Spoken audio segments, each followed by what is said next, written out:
Hello all, welcome back to my YouTube channel Canada Kabullu with Shivani Vamshi and welcome back to another vlog. ఇక్కడ నుంచి నేను అన్ని India series videos post చేస్తానన్నమాట. నేను మా చెల్లి పెళ్ళికి ఇండియా వెళ్ళాను లాస్ట్ ఇయర్. సో ఆ వీడియోస్ అన్నీ కలెక్ట్ చేసుకొని పెట్టుకున్నాను, కానీ నాకు ఎడిట్ చేసి పెట్టడానికి టైం దొరకలేదు. ఇప్పుడు కొంచెం ఒక్కొక్క వీడియో ఎడిట్ చేసి అప్లోడ్ చేస్తున్నాను. So please make sure to watch all the videos in my channel. ఇది పెళ్ళికూతురు ఫస్ట్ డే అనమాట, డే 1. ఫస్ట్ డే రోజు మేము పెళ్ళికూతురు ఈవెంట్లో ఏమేం ప్లాన్ చేసుకున్నాము అంటే, ఫస్ట్ సత్యనారాయణ స్వామి వ్రతంతో స్టార్ట్ పెట్టి నెక్స్ట్ పోచమ్మ తల్లికి బోనం ఎక్కించి తర్వాత ఈవినింగ్ పెళ్ళికూతుర్ని చేయడం అనమాట.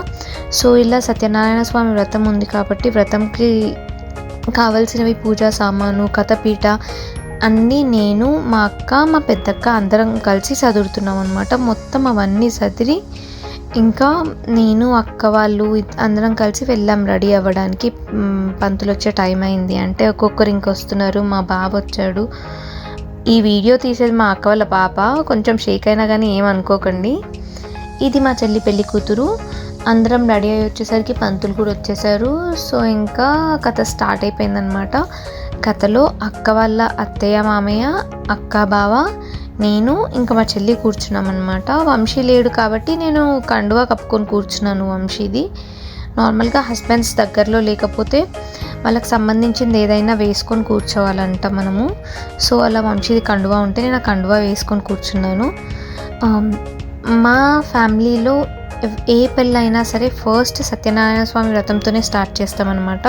సో దట్ ప్రతి ఈవెంట్ అన్నీ సక్సెస్ఫుల్గా నీట్గా అయిపోవాలి, ఏ ఆటంకాలు లేకుండా అన్నీ మంచిగా అయిపోవాలి అని దేవుణ్ణి పూజించుకుంటాము. ఇలా మొత్తం ఇంకా పూజ ఈవెంట్స్ అన్నీ కంప్లీట్ చేసుకొని హారతిగిన కూర్చున్నాము. సత్యనారాయణ స్వామి వ్రతం స్టోరీస్ ఎప్పుడు విన్నా సరే అదే ఇంట్రెస్ట్తో వింటాము. చిన్నప్పటి నుంచి విని మనకు ఆ స్టోరీస్ మొత్తం తెలిసినా సరే పంతులు ప్రతిసారి చెప్పినప్పుడల్లా ఓకే దీని తర్వాత ఇది జరుగుతుంది కదా, దీని తర్వాత ఇది జరుగుతుంది కదా అని మనకు అన్నీ అర్థమవుతాయి. కాకపోతే అంతే ఇంట్రెస్ట్తో వింటాము. స్టోరీ తెలిసినా సరే కానీ ఆ ఇంట్రెస్ట్ అనేది మనకు అలా ఆటోమేటిక్ వచ్చేస్తుందేమో పూజలో కూర్చొని ఆ ఎన్వైర్న్మెంట్, ఆ వైబ్ అబ్జర్వ్ చేస్తున్నప్పుడు. ఇంకా అది అయిపోయాక పైకి వచ్చి అంటే బిల్డింగ్ మీదకి వచ్చి తింటున్నాం అనమాట. లంచ్ చేసి నెక్స్ట్ ఇంకా అమ్మవారికి బోనం ఎత్తుకెళ్ళుడు. సో ఇక్కడ మా అక్క వాళ్ళ పాప లంచ్లోకి ఏమేమి ఉన్నాయి అని వంటలన్నీ చూపిస్తుంది. పెళ్ళింట్లో అన్ని రకాల వంటలు ఉంటాయి, కాకపోతే అన్నీ వెజిటేరియన్, కానీ అన్నీ చాలా బాగా అనిపిస్తాయి కదా టేస్టీగా. సో ఇంకా ఈవినింగ్ బోనం చేసుకొని అమ్మవారికి నైవేద్యం తీసుకెళ్తున్నాము. సన్నాయి వాళ్ళు వచ్చారు, ఇంకా సన్నాయి వాయిస్తూ బోనం ఎత్తుకొని తీసుకెళ్ళాము. పెళ్లి కూతురు ఈరోజు అమ్మవారి గుడికి వెళ్ళిందంటే మళ్ళీ పెళ్ళి అయిన తర్వాతనే ఇంట్లో నుంచి బయటకు వస్తుంది. పెళ్లి కూతుర్ని చేసిన తర్వాత ఇంక ఇంట్లో నుంచి అడుగు బయట పెట్టొద్దు అనమాట. సో ఇక్కడ మా అక్క బోనం ఎత్తుకుంది, నేను ముందు హారతి పట్టుకొని మంగళహారతులు పట్టుకొని నడిచాను. అక్క వాళ్ళ పాప వినీషా ఇంకా పెళ్లి కూతురు వెనకాల నడుస్తున్నారనమాట. అక్క వాళ్ళ పాప తోడి పెళ్లి కూతురు. తర్వాత ఇంకా గుడిలోకి వచ్చి అమ్మవారికి ఇంటి ఆడపిల్లలం అందరం కలిసి వడిబియ్యం పోసి నైవేద్యం పెట్టి హారతి ఇచ్చి ఇంకా పెళ్లి కూతురుది పెళ్లి చీర, పెళ్లి కూతురిని చేసే చీర అమ్మవారి దగ్గర పెట్టి అమ్మవారిని మొక్కుకొని మళ్ళీ ఇంటికి వచ్చేసాము.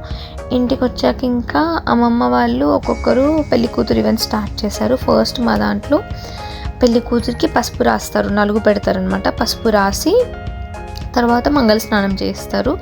సో ఇక్కడ ఫస్ట్ ఇంట్లో ఉన్న ముత్తైదువులందరూ ఫస్ట్ అమ్మమ్మలతో స్టార్ట్ పెట్టి తర్వాత కొత్తగా పెళ్ళైన వాళ్ళ దాకా అందరూ పెళ్లి కూతురికి పసుపు రాసి నలుగు రాసి ఆశీర్వదిస్తారనమాట.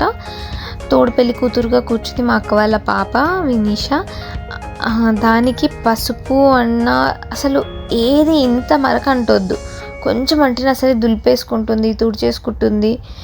అందుకే వాళ్ళు అది తుడుచుకుంటా ఉంది. కుంకుమ పెడుతూనే ఉంటారు కదా ఒకరి తర్వాత ఒకరు, అది కళ్ళలోకి పోతుందో ముక్కు మీద పడుతుందో కానీ ఊరికే తుడుచుకుంటా ఉంటుందన్నమాట. నా పెళ్ళప్పటికీ అది ఇంకొంచెం చిన్న ఉండే. సో అప్పుడు నా పెళ్ళి కూతుర్ని కూర్చోబెట్టుకుందామని కూర్చోబెట్టుకుంటే కొంచెం ఫస్ట్ వచ్చిన వాళ్ళు పసుపు రాయగానే ఇంకేడుపు, నాకు అంటింది నాకు వద్దు అని. ఇప్పుడు చెల్లి పెళ్ళికి కొంచెం పెద్దగా అయింది కాబట్టి మేము చెప్తే విని కూర్చుంది. భవాని పిన్ని పక్కన నువ్వే కూర్చోవాలి, నువ్వు కూర్చుంటే మంచిగా ఉంటుంది, పిన్నికి నువ్వు ఇష్టం కదా, నువ్వు పిన్నితో కూర్చోవాలి అని చెప్తే ఇంకా అలా కూర్చుంది. కొంచెం సాడ్ ఫేస్ పెట్టింది, ఎందుకంటే దాని ఫ్రెండ్స్ అందరూ కజిన్స్ అందరూ వెళ్ళి ఆడుకుంటున్నారు, నేను ఒక్కదాన్ని ఇక్కడ కూర్చున్నాను, అందరూ ఆడుకుంటున్నారు అని అలా పెట్టింది. కానీ తర్వాత ఇంకా సెట్ అయిపోయింది. అలా కూర్చుని ఇంకా ఒక్కొక్కరం పసుపు పెడితే లాస్ట్కి మా అక్క నేను వచ్చామన్నమాట. ఇంకా మా పెద్దమ్మ వాళ్ళ కూతురు పెద్దక్క, తర్వాత మా అక్క, ఇప్పుడు పెట్టేది మా అక్క పసుపు రాసేది, ఇంకా తర్వాత నేను ఒక్కొక్కరం అలా రాసామన్నమాట. ఇలా పసుపు రాస్తుంటే ఇంకా ఫోటోగ్రఫర్ అక్క చేయి పట్టుకొని ఇలా పోజ్ ఇవ్వు, చేయి పట్టుకొని రాసినట్టు చెయ్యి, అది చెయ్యి అని చెప్తున్నాడు అనమాట నాకు. ఫోటోగ్రఫర్ గురించి చెప్పాలంటే ఫోటోగ్రఫర్ మా తమ్ముడి వాళ్ళ క్లాస్మేట్, స్కూల్ మేట్ అనమాట. వాళ్ళిద్దరు చిన్నప్పటి నుంచి చదువుకున్నారు. ఇప్పుడు వాడు ఫోటోగ్రఫీ ఎంత బాగా తీస్తున్నాడంటే నా పెళ్ళికి వాడే ఫోటోగ్రఫీ తీశాడు, మా కజిన్స్ పెళ్ళికి వాడే ఫోటోగ్రఫీ తీశాడు, ఇప్పుడు మా చెల్లి పెళ్ళికి కూడా వాడే తీస్తున్నాడు. నేను వాడి యూట్యూబ్ ఛానల్ ఇంకా ఇన్స్టాగ్రామ్ పేజ్ కింద ట్యాగ్ చేస్తాను, డిస్క్రిప్షన్లో ఇస్తాను, మీరు ఒకసారి వెళ్ళి చెక్అవుట్ చేయండి. వాడి వీడియోస్ ఇంకా ఫొటోస్ ఎంత బాగుంటాయంటే చాలా బాగా తీస్తాడు. మా ఫ్యామిలీ సైడ్ అయితే ఇంకెవరు పెళ్ళున్నా మొత్తం వాడినే బుక్ చేసుకుంటున్నారు అనమాట. వాడు మా ఫ్యామిలీకి ఒక కాంట్రాక్ట్ ఇచ్చినట్టు, మా ఫ్యామిలీని కాంట్రాక్ట్ తీసుకున్నట్టే అయిపోయింది. అన్ని పెళ్ళిళ్ళకి వాడే ఫొటోస్ తీయడము, వీడియోస్ తీయడము. ఇప్పటికొక 5-6 పెళ్ళిళ్ళు మా ఫ్యామిలీ సైడ్, మా రిలేటివ్ సైడ్లో కూడా ఒక 5-6 పెళ్ళిళ్ళకి వాడే తీశాడు మొత్తం అన్నీ కాంట్రాక్ట్ తీసుకొని, photos and events everything. Even చిన్న ఫంక్షన్స్కి కూడా వాడు చేస్తాడనమాట videos, photography, videography and everything. ఇది మా పెద్దమ్మ కూతురు వల్ల, మా పెద్దక్క వల్ల పాప, మా చెల్లి అది ఇద్దరు బెస్ట్ ఫ్రెండ్స్. చిన్నప్పటి నుంచి అన్నీ కలిసి చేస్తుండే, కలిసి ఆడుకుంటుండే చిన్నప్పటి నుంచి. సో అలా ఇద్దరు క్లోజ్ కాబట్టి ఇంకా అది కూడా పసుపు రాసింది. ఇంకా పసుపు రాయడం అయిపోయాక మంగళ స్నానం చేసి వచ్చాక పెళ్లి కూతురికి కొత్త బట్టలు పెడతారనమాట.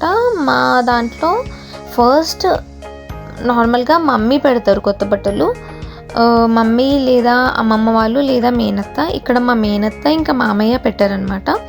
సో ఇంకా చెల్లి వెళ్ళి కొత్త బట్టలు చేంజ్ చేసుకొని వచ్చాక పెళ్లి గాజులు వేయడము, తర్వాత ఇంకా పెళ్లి బొట్లు పెట్టడము, వడి నింపుతారనమాట. 5 types of sweets, 5 types of fruits పెట్టి వడి నింపుతారు పెళ్లి కూతురికి. దాని తర్వాత ఇంకా పసుపు దంచిపిస్తామన్నమాట. పసుపు దంచిపీయడం ఏంటి అంటే నార్మల్గా పసుపు కొమ్ములు తీసుకొచ్చి రౌత్ మీద పెట్టి వాటిని తిప్పి పసుపుని పొడి చేస్తారు. ఇక్కడ అది పొడి కరెక్ట్ అవ్వట్లేదని ఇంకా ఫస్ట్ కొంచెం దంచి తర్వాత పొడి చేద్దామని అలా దంచుతున్నాము. దంచి ఇంకా దాన్ని తిప్పి రౌతుని ఇసిరి పొడి చేసామన్నమాట. ఈ పసుపుని జనరల్గా పెళ్లి కూతురు పెళ్లి కొడుకు పెళ్లి మండపంలో వడిబియ్యం పోస్తారు కదా, వడిబియ్యం పోసే బియ్యంలో పసుపు కలుపుతారు కదా, ఇదే పసుపు యూస్ చేస్తారనమాట. పెళ్లి కూతురుతో ఫస్ట్ దంచిపిచ్చిన పసుపుని అక్కడ వాడతారు. తర్వాత ఉన్న ఈవెంట్స్లో కూడా వడి నింపి